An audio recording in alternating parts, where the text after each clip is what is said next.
Hey, Dr. James here, and welcome to another powerful edition of the Dr. James Show. I am Dr. James Smith Jr., and yes, I'm excited again. You're in for another treat. We have Dr. Laura Sicola, and let me share with you a little bit about Dr. Sicola.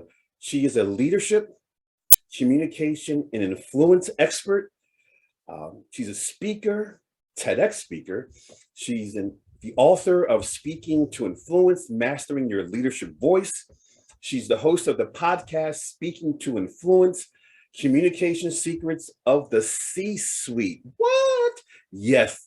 Before we bring Dr. Sicola out, let's watch a brief video which highlights who she is and speaks to her magic. Let's take a look. I love watching clients transform before my eyes and ears, from someone who's simply an expert into an inspiring leader. I met someone who kept getting passed over for an executive role, so we started working together and we figured out what it was about her communication style that kept the right people from seeing her as executive material. Within 6 months, she got that promotion. Sure, you're an expert in your fields, you're the brains behind the operation, but now you need to be the face and the voice in front of it. It's all about developing 3 things: confidence, presence, and influence. Whether you're going to be speaking on stage, on camera, in the boardroom, or just on the phone, you need to feel confident inside and have that presence that allows others to see and believe that confidence and get on board. That's when you have more influence and get bigger and better results. The most common fear is speaking in public. But I have a 4-word secret to confident public speaking, and when I tell people, it instantly changes their perspective and boosts their confidence. I shared it with somebody last week, and he looked at me and he said, "I can totally do that." It is that easy. But it goes beyond public speaking or even executive presence. One client said to me, "This is about so much more than communication. It's really about strategy. I'm a better leader because of you." Now, let me be clear about something. I'm a linguist, not an actor. I couldn't teach you to act if I wanted to. The only thing I can do is teach you to speak so that the most authentic version of you shines through in a way that's persuasive, compelling, and gets results. The goal is to master the 3 C's: command the room, connect with the audience, and close the deal. Find your voice and find your power. That's speaking to influence. Do I love what I do? Absolutely. And I love watching you do what you do. Join us on the Dr. James Show, Dr. Laura Sicola. Welcome. Welcome. Thank you so much, Dr. James. It is great to be here. I love your show. I love what you've done with your whole program, and I'm so excited and honored to be a part of it today. Thank you. An honor. The honor is mine. And since you have so much to give, there's so much up here in here, I'm going to dive in with questions right away. Hopefully you won't mind me saying, how you doing? What's going on in your life? What's trending? No, I'm diving in. So my first question is, what does it mean to master your leadership voice? Well, if only the answer were as short as the question, but it all really comes down to figuring out when you're having a conversation with somebody, you have a point that you want to make. You have a reaction, a response that you want to get from that person. What is it about the way that you take that genius that's in your mind, work it up, open your mouth, and make sure that the way it comes out lands with the kind of impact that you want, so that whoever that person is can hear it in a way that they're able to recognize what you mean and what your intention is, so that they will respond to you in the way that you want them to respond, all while still being true to who you are. That's really mastering your leadership voice. Now, keeping that definition in mind, I worked 14 years in corporate, then 6 or 7 years consulting, and I've had my own business for 20 years. With regard to that definition, I don't see a lot of leaders doing that. Why do they struggle with that? And what are some of the things you do to help them obtain and master that voice where they're speaking with influence?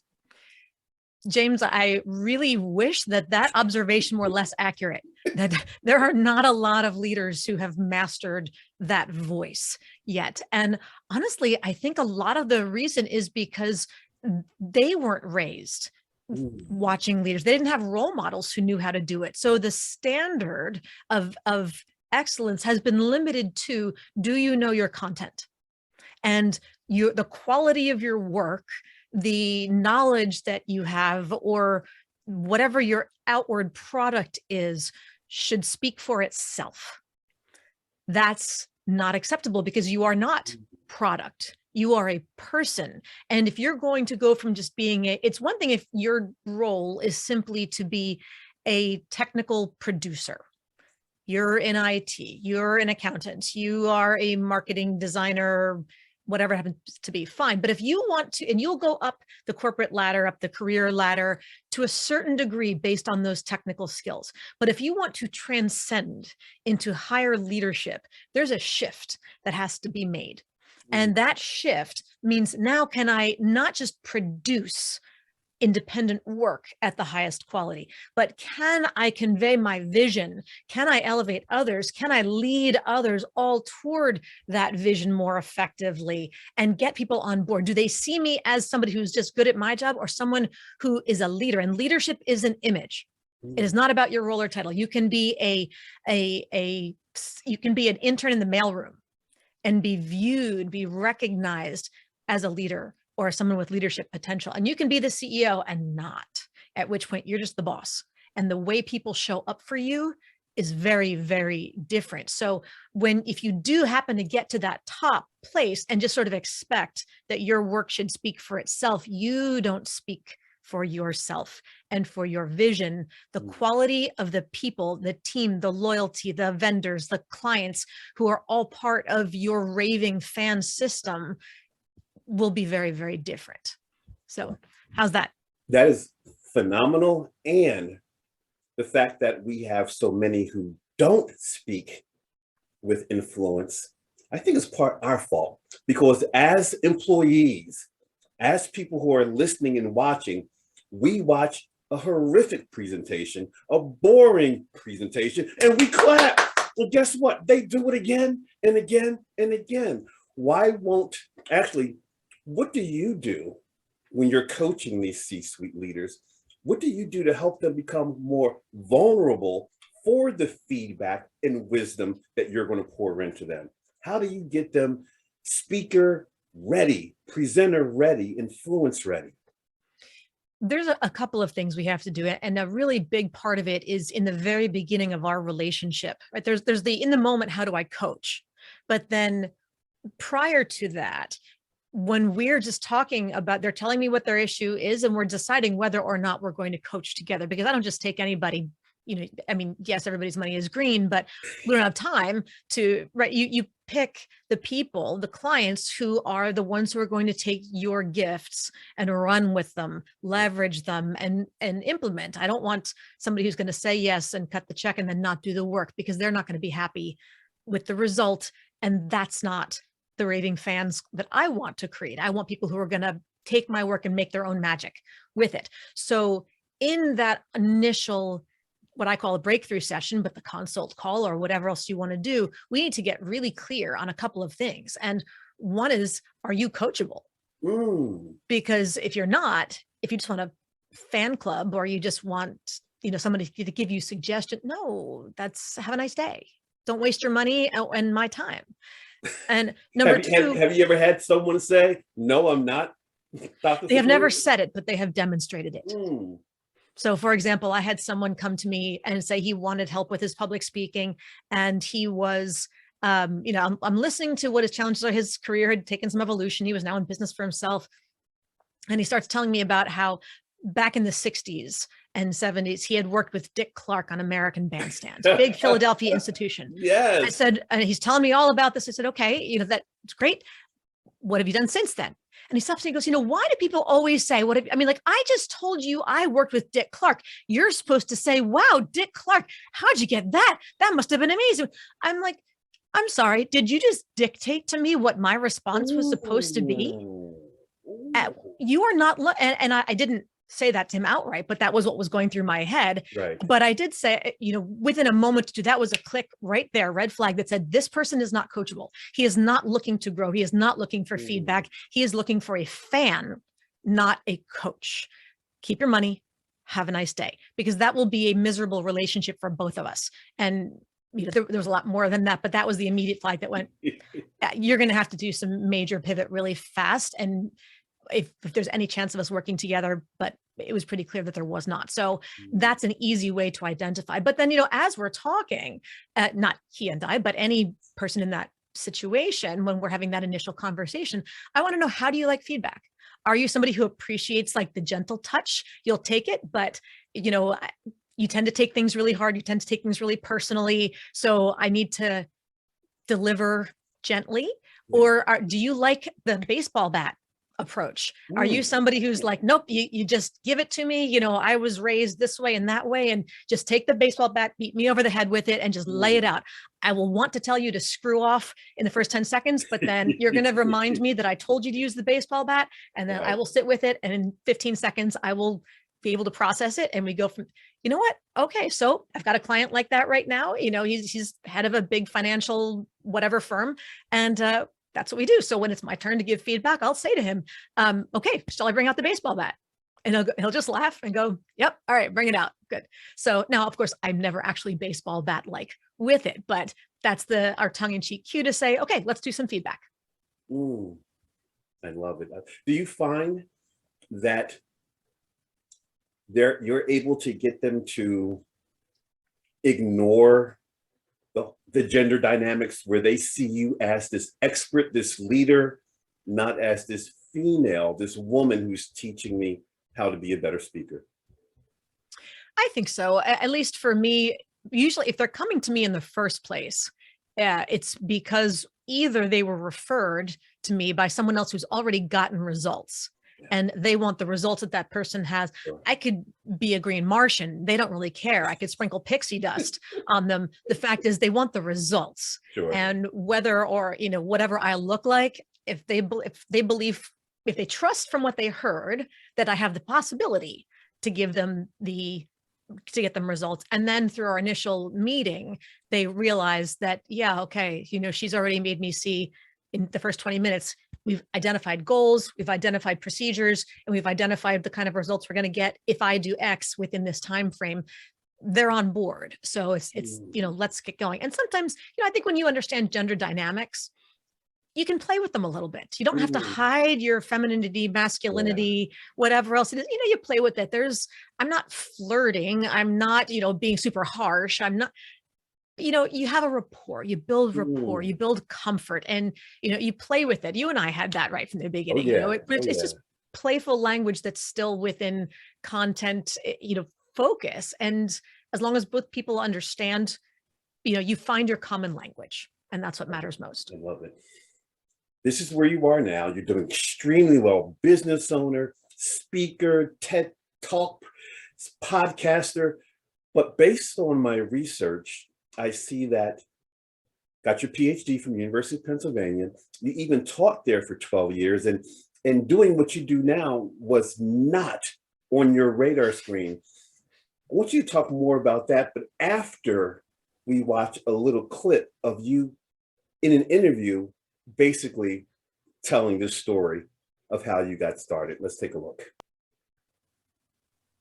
I came to Philadelphia to do my doctorate over at the University of Pennsylvania because I wanted to train teachers. So that was the educational linguistics part. And the focus was really on working with international students, those for whom English may not have been a primary language. So how do you get across content, math, social studies, science, et cetera, when the language facility isn't completely there? And in doing all the research involved, I my research sort of took a turn to look at three different things and where they intersected. One is how language works itself, the math, the structure, et cetera. One is how we process it in the brain, cognitively, what goes on in there as we're thinking, speaking, listening. And then the third is, what are the cultural factors, the various other influences that determine how we choose to frame our ideas and why we interpret somebody else's ideas the way that we do, and why there's a mismatch sometimes, right, between what I think I say and what you think you hear. And when you layer that all with the foreign language piece and the intercultural piece, that was really where my work was looking. Can you tell us more? Tell us more. That's exciting. Exciting. I can tell you a lot more. Can you give me a direction to take it? When you were helping the international students communicate better, when did I could take this to a greater level, not just with my students here, but I can take this to leaders in the C-suite and teach this on a larger scale? Sure. The evolution of my career trajectory, shall we say, I joke semi-facetiously, I started out a million years ago, right after college, teaching elementary school, and then I taught high school, and then I taught college, and then I taught, post-university adults, and now, of course, executives. So I joke that I have to keep teaching older students so I stay looking younger. The only way to do it. Oh my goodness, that's funny. So, where the clip that you saw there, as far as my earlier career piece, yes, my focus was primarily working with the multilingual community. And so where I started working with more traditionally aged students, then I started working with the international student population at the universities who were varying degrees of fluency, but had not just trouble with the academic language per se, but orienting themselves and finding community, integrating effectively in the American university environment. And then many of my students there were not just graduate students, but they were international professionals whose companies had sent them, or governments had sent them to the university to improve business knowledge or business English or something along those lines. So they were sharing what their professional communication struggles were. And even in the graduate classes that I was teaching, my international students, all of these different groups that I was speaking with, the same problems kept showing up. So whether it's children in high school or university, graduate students from China or from Saudi Arabia or from wherever else, or these business professionals from Argentina or from Taiwan or from wherever else, they're all struggling with the same things. They're all struggling with, of course, there's vocabulary and slang and idiom, those kinds of things, but there's also understanding dynamics of what does it mean to be respectful in the environment, in your classroom, in your office, when you're talking with your clients, when you're talking with your boss. American culture says, you should be able to speak up without being called on. You should be able to contradict. You should be able to, ask questions and challenge people. In many other countries, that's not acceptable. Or other languages have specific structures, like this is the verb ending you use to show deferential respect. We have no such thing in English. So what do you do? And how do you not step in it? Because English is actually very nuanced as far as what respect looks like. There are structures. Most people just can't tell you what they are. It just happens, but they couldn't map it out for you.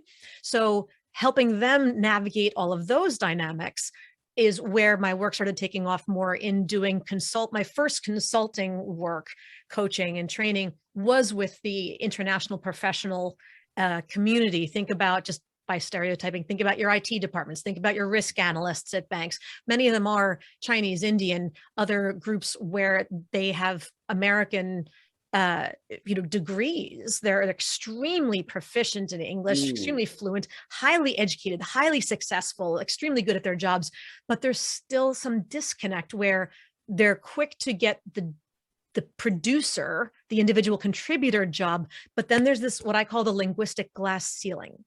which says that you're Mm, fluent enough in mm, English to get the job and be on the team, mm. but there's something about the way you connect with people that doesn't quite allow us to view you as being the person ready to lead the Whoa. team. Oh. And that's where I started working more in that direction. And little by little, frankly, the opener came when I realized, the Americans, the native speakers aren't much better communicators. They're still having that same problem. They're still bad presenters. That's They're true. still That's bad at true. humanizing meetings. They're still bad at diplomacy. They're still bad at all these other things.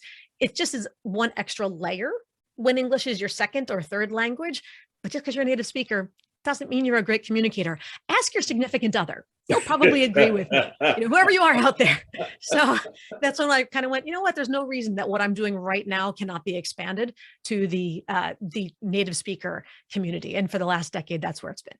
Dr. Laura, I know someone is watching now and they're saying, I got to get her in as soon as possible. Where can they go to see more about what you do or to book you, to bring you in?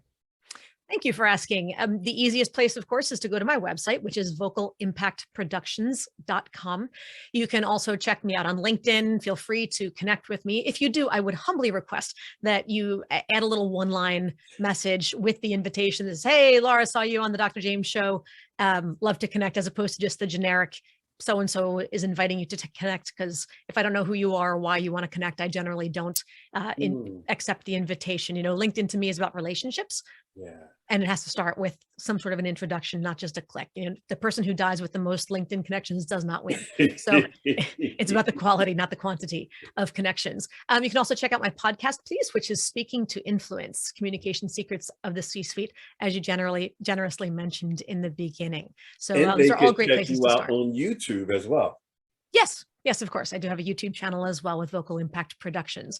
And of course, you were a wonderful guest on my show on Speaking to Influence a couple of weeks ago. So scroll back a couple of weeks, go to speakingtoinfluence.com. You'll see the podcast there and all the lists of your various different, what do you call them? The platforms of choice. And just a couple of weeks ago, you'll see the Dr. James episode. Thank you. That was not to be a missed. lot of fun.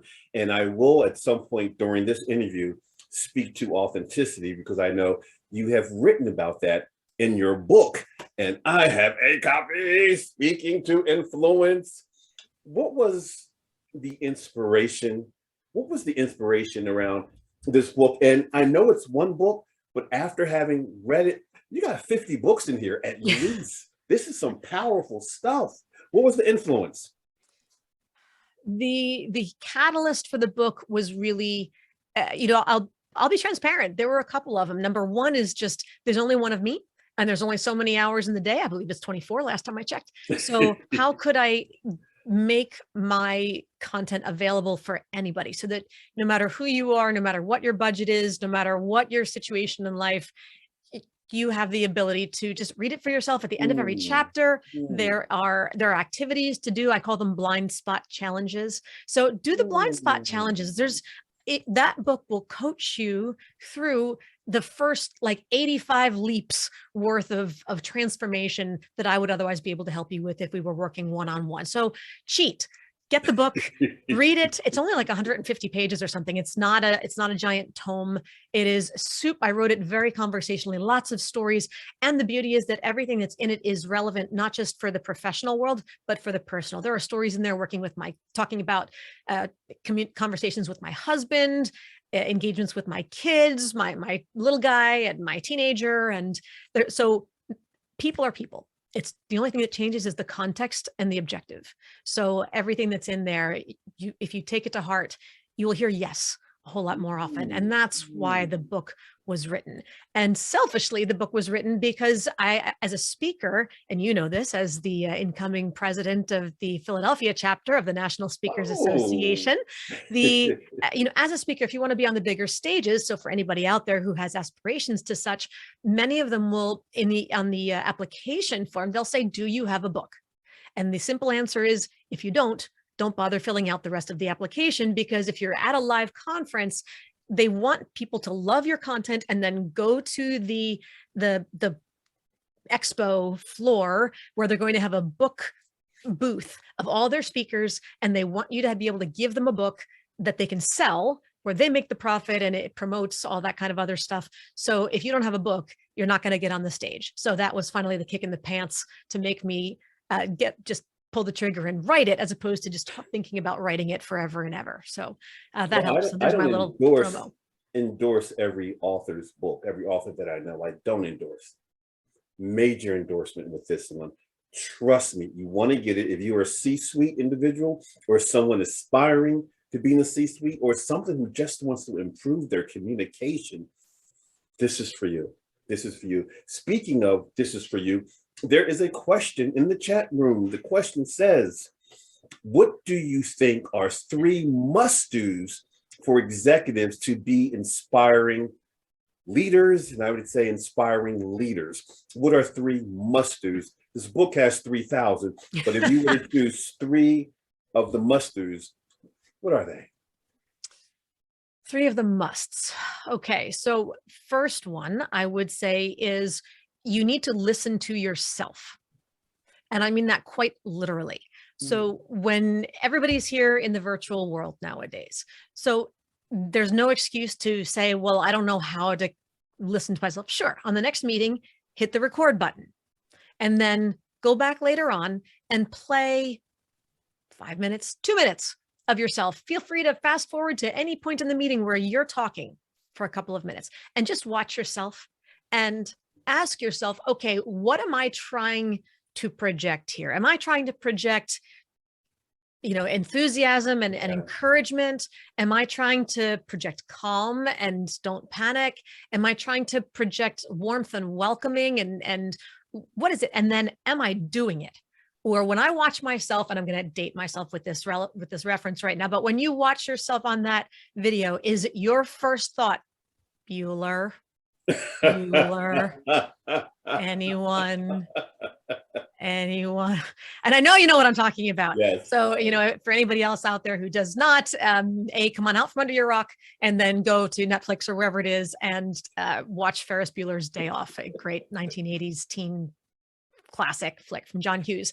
But just, the short answer is, do you bore the pants off of yourself when you watch yourself on video? Because most people think, well, look, I'm just being me. I'm just going through my data. I'm just welcoming people, starting the meeting. It's, routine Monday morning kickoff, whatever it is. Okay. But here's the thing. You said before, I would like my work to speak for itself. Okay. Does it? Or when you watch that video, are you going through the meeting agenda? Are you going through spreadsheets? Are you going through a proposal of some sort? Are you really speaking? Or is it speaking for itself? Or are you really sucking the life out of that meeting through the complete lack of energy and natural charisma in your voice? And charisma is a scary word, but it doesn't need to be. Charisma does not mean televangelist, Tony Robbins, over the top, super energy stadiums, sure. Whatever. Charisma, someone in your life thinks you're awesome. And if they were given the chance to spend an hour with anybody in the world, it would be with you. Why? Wow. What is it about who you are when you're with them that makes them say, I just want to spend more time with you? Because that is your natural charisma at its best. Did you catch that? Did you catch that? Listen closely. Dr. Laura is putting it down. Love it. Yes. Not putting you down. That's the point. I'm trying to lift you up. Lift you up. So listen to yourself and say, where is my natural charisma? Do not be afraid of that word. Is my natural charisma coming through? Warm, strong, confident, whatever it happens to be. Is it coming through? And if not, why? And then pick up the book or give me a call or do something else and we'll figure out how to close that gap. Because until that gap is closed, you're the boss. You're not, and there's a difference between being the leader, technically, versus would someone else say, he's my leader. She is my leader. That's a very different point of distinction. That's good. So you gave quite a few in that answer. Do you have 2 more, even though you gave a lot in there? Listen to your voice, listen to yourself. What are some other must-dos from your plethora of to-dos to be a master influencer and speaker? All right, here's a short one. This also goes to your voice, your quite literal voice, and your people. Invest in microphones for your entire team. I don't care if there are 10 people on your team or 10,000. If everybody's meeting here, you don't need to upgrade to a Cadillac like the one that I've got here. But if you, and I'm going to do a little quick You change talking about here. Cadillac? That's Bentley. That's Bentley, Dr. Long. That's not a Cadillac. So I got my Bentley, got my Rolls, whatever it happens to be. But most people, I'm going to do a little switch here. Most people sound like this. Ooh. Do you hear that difference, Dr. James? Yes, I do. And what do you think about that difference? How does it? You're in the cave somewhere. Can. All right. How does it change your judgment of me? Be politically, like take off the filter, whatever it is. What's your gut instinct? It jeopardizes your brand. Sloppy, weak, lazy, having not taken the time. Does it? Do you like it? I'm sorry? Do you like it? Oh, no. Do you want to listen to me talk? No. You're sending me to my phone. Important. Yeah, that's it. So we connect. Every time you speak with people, you're connecting with them on 3 levels. You want to have 3 levels of impact. The first level is the emotional impact. The second is the cognitive impact. And the third level is the behavioral impact. And as soon as I come to this, then people are going, I don't like the way it sounds. So that's emotional, immediate emotional reaction. I don't want to listen. She doesn't sound as interesting. She doesn't sound as credible. She doesn't sound as smart. She doesn't sound as whatever. These are my thoughts that are going on. And behaviorally, you just put it down for us all, Dr. James. I think I'll check my phone. You've lost my interest. You've lost my attention. I'm out. And so you're going to go and check something else. So cognitive, emotional, and behavioral impact. A lousy microphone undermines all 3 of them. Now watch, I've sensitized you for a few minutes. Now you've kind of gotten used to this fog, and everybody in your companies, usually everybody in your organizations, is talking through this kind of foggy tin can cave underwater sound. I'm going to switch back to my Bentley over here. And when I do it, I want you, Dr. James, I'm going to ask you to respond directly. I want you to tell me what your physiological response is when I switch. Not just your emotional and your cognitive, your physiological body reaction. Ready? I'm going to switch back. 3, 2, 1. And now we're going to run the rest like this. What just happened in your body? Visceral reaction, like, that is, something, what you just modeled. I'm sure I know you teach presentation skills, both virtual and in person, and people consistently complain about, I need eyeballs. I can't do what I do in person. You just modeled volume change, clarity change virtually. So don't tell me you cannot be an effective speaker, both virtual and in person. That was awesome. Thank you for that. Yes, thank you. And really, this is where we need to invest a little bit of money on sound upgrades for 2 reasons. Number one, because of course, what we just demonstrated, right? It suddenly elevates, you just had a visceral physical reaction, like your body woke up, your ears perked up. If I could zoom in close, I'd see your pupils have dilated a little bit. If you were multitasking before, all of a sudden your brain goes, wait, what she's saying now, this sounds more important. You have my attention now, right there. I'm suddenly interested. So we hit the cognitive, emotional, behavioral, but more importantly, you need to have everybody in your team do this, because how many of us have heard the phrase Zoom fatigue? Oh, Zoom fatigue, zombies rather than zombies. Yes, right. So we're all sick of being on video, but it's not just the notion of, oh, I'm tired of looking at my own face. I'm tired of being on camera all the time, tired of sitting in this chair 24 hours a day. But beyond that, when you have to listen to sound like this for, how often are we on camera, on Zoom, on whatever, like 6 hours a day, more than that. When you're listening to that poor sound quality, you're like squinting, right? You're leaning in, you have to concentrate harder just to identify what the words are, not what they mean, not whether or not I like them, not whether or not I agree with them, not how I'm going to respond to them, just to discern, to decipher what the words are. So that's a heightened level of concentration. That is a cognitive burden placed on the listener. To sustain that heightened cognitive burden for hours upon hours upon hours a day. Of course, you are quite literally, cognitively, physically, and emotionally fatigued. You want to get more production, more productivity, higher energy levels out of your people. Do not burden them for 8 to 10 hours a day by making them work that hard just to hear what the heck you're saying or what each other is saying. No one's going to give each other feedback and say, your sound's kind of lousy. Why? Because everybody has accepted this universal standard of mediocrity. Everyone's driving a hoopty. Yes.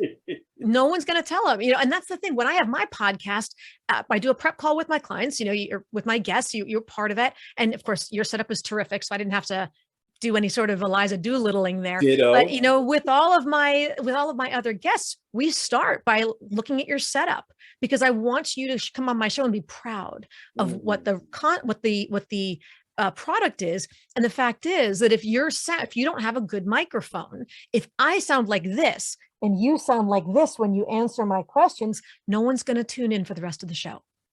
You will sound subpar. You will sound bad compared to me. And I would never do that to my guests. I need to elevate them and honor them, not look better than them by comparison. That's not the relationship I want with my guests. And it was funny because I had a guy who's a senior executive for an insurance company, and we were prepping for the podcast show.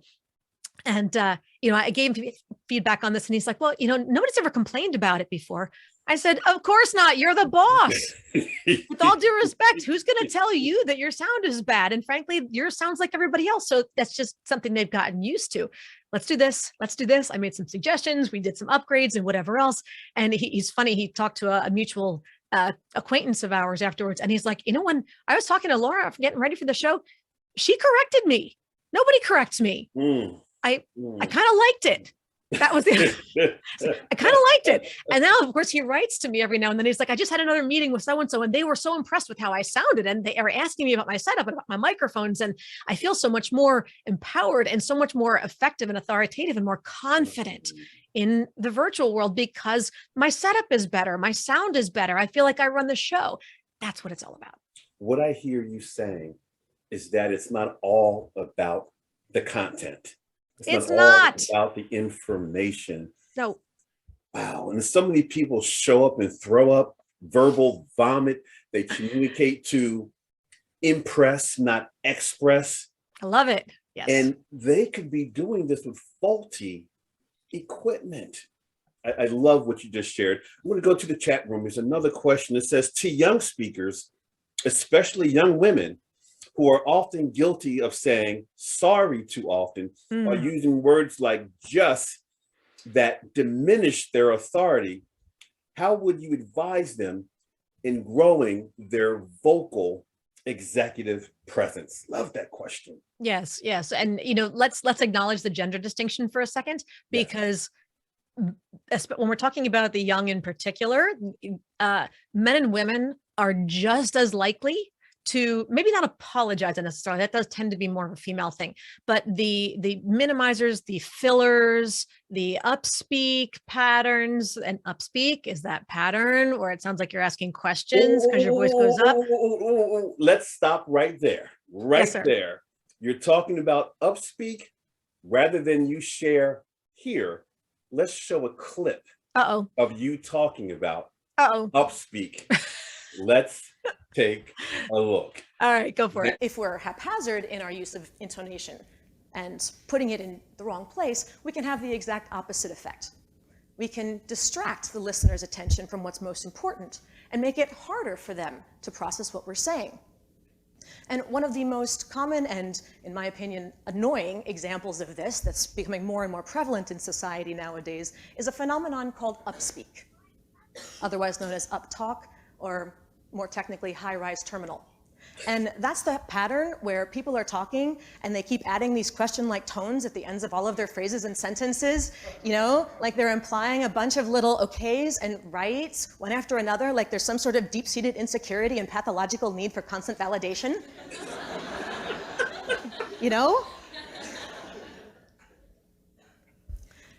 The problem with talking like that is that what ends up becoming emphasized is just whatever randomly falls at the end of the phrase.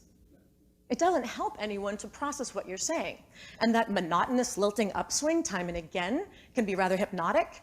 And so after a while, we don't really know if the audience is listening to anything we're saying, much less what.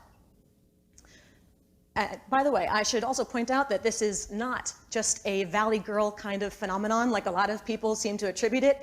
More and more nowadays, this vocal crime against humanity is being perpetrated by men and women, old and young, highly educated and lesser educated. So congratulations, guys, you've closed the gender gap. Way to lead. Taking a jab at the guys, that's okay. But let's talk about Upspeak and the executive presence, and I believe the question was primarily related to women. Yes. So the one thing, frankly, again, listen to yourself, because chances are there's a very good chance, at least, that many of the meetings that you're in are recorded. So go back and listen to your own contributions just to see what your own patterns are. You will be surprised, sometimes for better, sometimes not, but inevitably you will hear something that you will not expect to hear. And that's super important in identifying where some of your blind spots are, and sometimes to give yourself credit where you weren't, you were assuming the worst. And you're saying, actually, that's better than I thought. I feel better now. That's an important piece as well. But one of the things we have to do also is support each other and find an ally and point out to each other when you're doing these kinds of things, because often you'll hear it in each other and you can come up with like the third base coach or the pitchers or catchers signs, etc. What are you, does this mean stop using Upspeak, or is this stop apologizing, or is this, use the I more and not the, passive voice, or come up with some sort of hand signal to listen for each other, right? Your third base coach, whatever. So recognizing the ability to work together to co-elevate, and where you're not criticizing each other, you're saying, I'm asking you, I need you to tell me, I need you to give me feedback, because I don't know when I'm doing it and I want to break these habits so I'm not undermining my own authority. Please help me and let me know how I can help you in return. How would you like me to inform you, or what would you like? And when you tell them, if you hear me do this, please do X, I will know, I won't take it personally. I'm instructing you on what I want the cue to be, so that I know that I will feel comfortable when I see it. I mean, I may not like when I see it, because that's the notion of something that I don't want to actually see, but at least I know that the sign is an innocuous sign. So that's a big one. And my answer, there's so much involved with the age and the gender and the apologies and things. The self-esteem, the male-centric leadership that we typically see. I know, as a person of color, when I was in corporate, I was conscious of how I enunciated, how I stood tall. It's ironic, well, not ironic, one of my turning points relative to how I speak occurred when I was in corporate, and I received some feedback, and the feedback was on point, but how it was served up really caused me to get angry, get defensive. The person at the time said that when I sought information, it hurt. Well, what are you talking about? It hurts, Jim. What are you talking about? Because you ask questions rather than ask questions. She said I pronounced the word ASK as AX. And in fact, in one staff meeting, she stroke marks and said, I asked people up 25 times during my presentation. Now that is egregious feedback, but it's feedback that I've never forgotten. Well, I made sure I was super conscious, super aware of how I enunciated each word, each syllable, each phrase. And that's something that's super important, and also very personal, and people have to come. I mean, you're treading into the waters of code switching and of so many other things that we could do an entire series on that alone. But for what it's worth, but you want to give truth in love, right? Yes, exactly. And I think part of it is how we frame that feedback as to whether or not the love is heard. And for just as a momentary tangent, my father, Jersey City Italian, born and raised, and he always said axe until he was in his, I forget, 30s or 40s. And I remember him telling me, somebody pointed that out to him. They had to explain it multiple times because he couldn't hear the difference. I'm going to ask you a question. Yeah. I'm going to ask you a question. He's like, I don't hear it. What's the difference? And they kept saying UAKS instead of ASK. And it took him a while to like ask. He really had to work on it. And, he did shift it eventually. But so it's not just a black and white, or it's not owned by certain cultures alone. It does tend to be more urban than not, but that notwithstanding, it was a very specific example I remember my father sharing with me many years ago. So, but I think what's perhaps most valuable here, and feel free to redirect, is looking at when there is that kind of feedback to be given. And I'm going to give the benefit of the doubt for the moment that the person who gave you that feedback was doing so because they felt like using that word in that way at that time was undermining your ultimate goals. Yes. Because it was distracting for whatever reason, distracting people's attention away from the value you were giving and to some details, almost like an auditory mustard stain on the shirt kind of a thing. People can't not see it. They want to look away, but they just keep getting distracted by it. And it doesn't technically indicate anything about who you are as a person, the quality, your intelligence, et cetera, but it's not facilitating their ability to focus on what you want them to focus on. So to offer that kind of feedback, doing so in framing it that way, saying, I want to share something with you that it's a pattern that I believe is distracting people from being able to focus on what you want them to focus on to get your results. I don't know if you notice you do X as opposed to Y. That's very different from saying something like, you say X and it makes you sound uneducated, and people are going to be you don't want to sound like that. It sounds bad when you say that. You sound uneducated when you say that, or you sound, people won't. There's a difference in the saying X is bad that's where you're judging that one version is inherently better or of a greater value than the other, as opposed to, in this context, this version will work better for you. And I want to help you be mindful of that. Does that distinction help?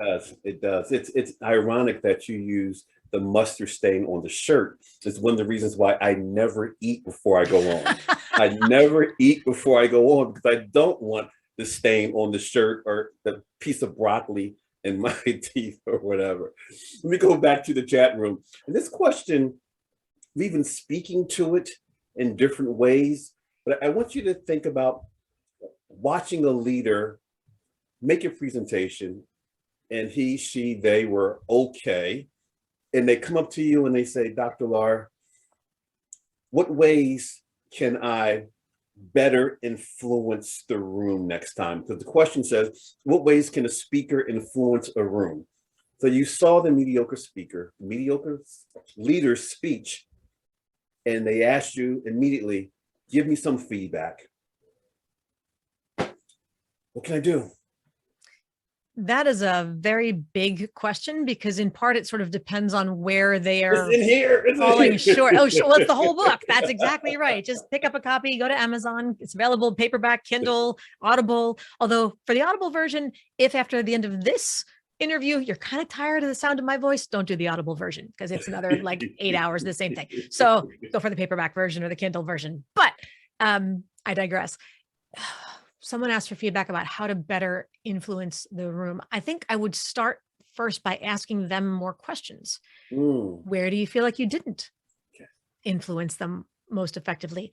What evidence, what data do you have that makes you feel like it didn't land?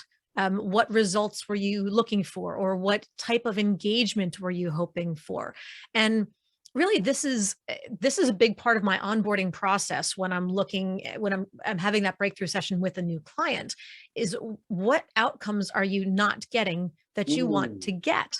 And when we think about what your goals are, I mean, you do NLP, neuro-linguistic programming practice. There's 3 kinds of evidence that you can measure things differently. And one is, what would success look like? What would it sound like? And what would it feel like? Because unlike a business development coach, for example, where you can say, I'm going to help you grow your business 25% in the next 6 to 12 months. Okay, you're going to see that in your QuickBooks. You're going to see that on your bottom line. The number is red or black, it's larger or smaller. It's extremely objective. What we do is not as objectively measured in growth. So it may be about, right, when you're communicating, when you're doing presentations, you're pitching, you're presenting to the board, you are leading your weekly team scrum, daily, whatever it happens to be. What are you not happy with? Do you feel like you ask people, all right, guys, tell me, what questions do you have? And you get crickets. Then it's the nature of your question that is the problem. Is it a matter of you're trying to open it up for discussion, and the only question, or something about the way that you have presented information, you just did a data, maybe you're not getting engagement, or maybe the questions you're getting asked are just to repeat something that you've already said. And you're going, what, but I already said that. Why? You must have missed it. No. So people like to answer those questions with phrases like, so as I said, well, congratulations, you said it. They didn't hear it. That's not their fault.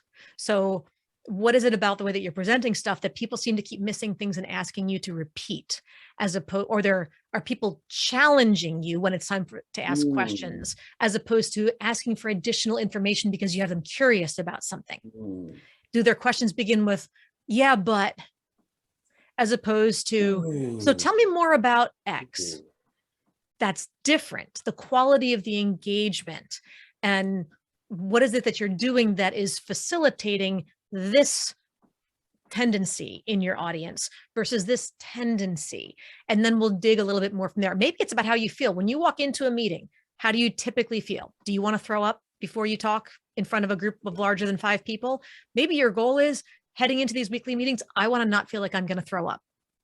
You know what? Okay. That would be a very measurable qualitative change. Yeah. Right. So we're going to figure out what the difference is going to be. Is it quantity of engagement? Is it quality of the questions you get asked? Is it the number of people who want to stick around and talk with you afterward? Is it about the quality of the follow-up? How are we going? If you don't ask the right questions, you will not get good answers. So I'm going to work with you on that. Amazing, amazing. I have 3,000 more questions and we only have a few more minutes. I believe, and I've heard a lot of people say, you only have 7 seconds to make a first impression. The 7 seconds are the first 7 seconds are the most important, but not Dr. Laura Sicola. She says it's the next 7. Tell us about that. I love that you followed that little piece of mine. Yes, I've worked with a lot of image consultants who will dress you from head to toe, do your colors, make sure your hair is doing the right thing, all that kind of fun stuff. And they often will say it's the first 7 seconds because that's how long it sort of takes people to size you up. And I think it's a lot less than that, frankly, for them here in video, because boom, you're on. Maybe 2.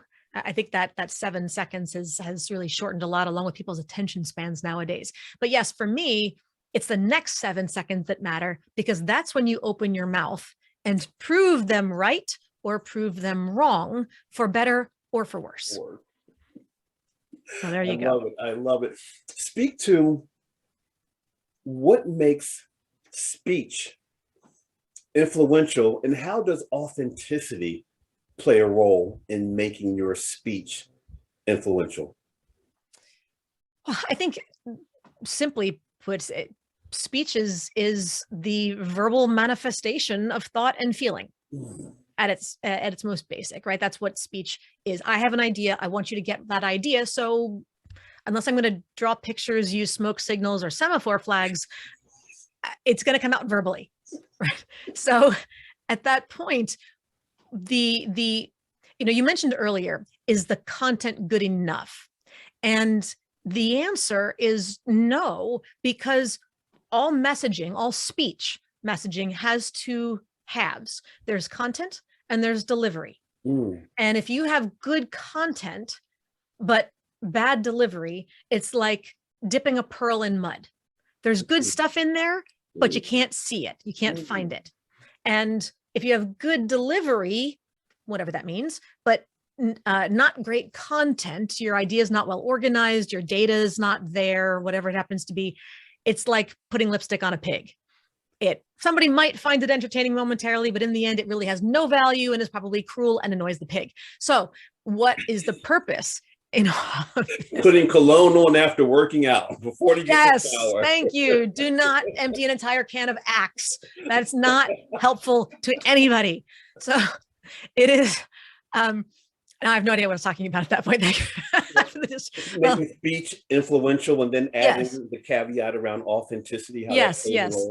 So the words that you choose and the way that you deliver it will either help someone to believe that you believe in what you're saying or that you don't. And that's really what authenticity translates to. Does this sound like it comes from your heart, or does it sound like it came off the page? Ooh. And those are very different places to be.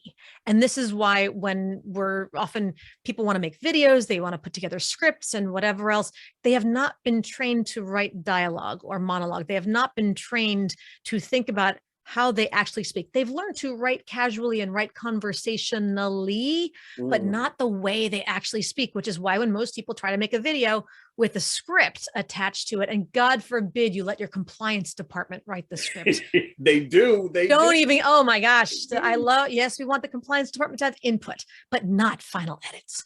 That's a whole different world. But in the end, that's why when you take that script, even if you wrote it yourself and try to read it out loud, more often than not, you sound like a fifth grader reading their "What I Did on My Summer Vacation" essay. It's stilted. It sounds, your concepts might be authentic, but that's not the way you talk. That's not how you normally sound. Expert. And you're unaware of that gap. Expert. What's next for you, Laura? What's next for Dr. Sicola? What's in store? That is a great question. We're really, oh my goodness. We are looking to scale. And so taking this program more stages and having a lot more coaching opportunities, training. We're building some online programming that will allow for some more group coaching programs and group training so that we can help even more people to master their confidence, presence, and influence. That's the goal. And I look forward to partnering with you, because I think if we share a stage, I believe when we share the stage, it's going to be powerful. Powerful. Thinking of powerful, we end every show with our guests providing us with a keynote, a 30-second keynote of inspiration, encouragement, additional tips. But you're going to do it in keynote fast. You're going to get closer to the camera. Mic check, mic check. And for those of you who don't know, Dr. Laura Sicola's TED Talk has garnered over 6 million views. 6 million? Are you kidding me? So she's going to give us a slice of the pie. The mic is yours, Dr. Laura. Oh my goodness. All right, everybody. If you want to have more power, more influence, and not leave all of that on the table, then you need to follow those key steps of listening to yourself, listening to others, having others listen to you and give feedback. Record yourself. The video is your best friend who has no filter. They will tell you if the video camera will tell you if there's spinach in your teeth, will tell you whether or not the jeans look good. It will be honest with you. Listen to the feedback in your video to see where the disconnect is between how you want to come across and how you actually come across. That is the first step of true empowerment toward finding and mastering your leadership voice. Find your voice, find your power. That's speaking to influence. Mic drop. Did you hear it? Bang. We thank you so much. Babysitters are always needed. Holiday decorations are always needed, and professional speaking, coaching, especially C-suite experts are needed, because sometimes folks say a lot and we don't understand. I know you work with politicians. I see them speaking, lips are moving, but I don't understand. There will always be a need for you and your magic. So thank you very much for joining us on the show. And to you, our faithful viewers, I told you, another informational and transformational show. I love what I do. I love bringing the experts in, and I love helping out with your growth and development. And like I always say, you've just been Gym-Pacted.